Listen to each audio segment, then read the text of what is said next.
Magluluto ako ngayon ng dinengdeng na mushroom. Yan. Gamit ko ay oyster mushroom. Yan, nagpakulo ako ng tubig na may bagoong at saka chicken bouillon.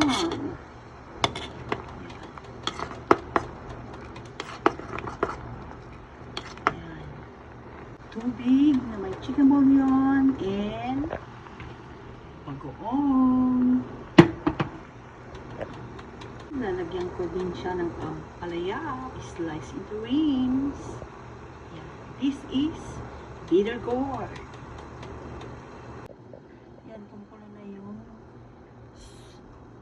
kumukulo na yung sabaw. Then, unahin natin ilagay yung ating ampalaya, bitter gourd rings into the soup. Yan. Hintayin natin na lumambot yung ating ampalaya. Yan. Then, saka natin ilagay yung ating mushroom mamaya. Kasi, mas mabilis maluto. Tanggalin ko yung mga ibang bubbles niya. Tinanggal ko na ito kanina pa yung mga iba. Pero may natira pa rin. Kaya tanggalin ko yung mga iba.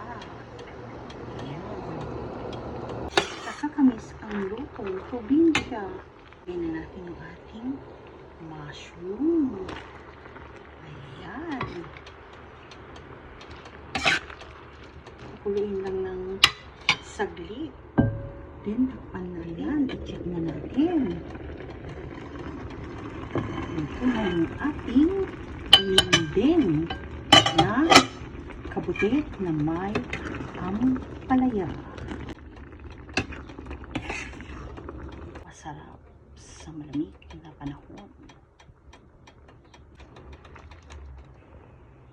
Kain tayo.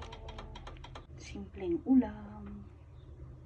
Ang sarap ng kabote na dinengdeng na may ampalaya. Bye guys, see you next time!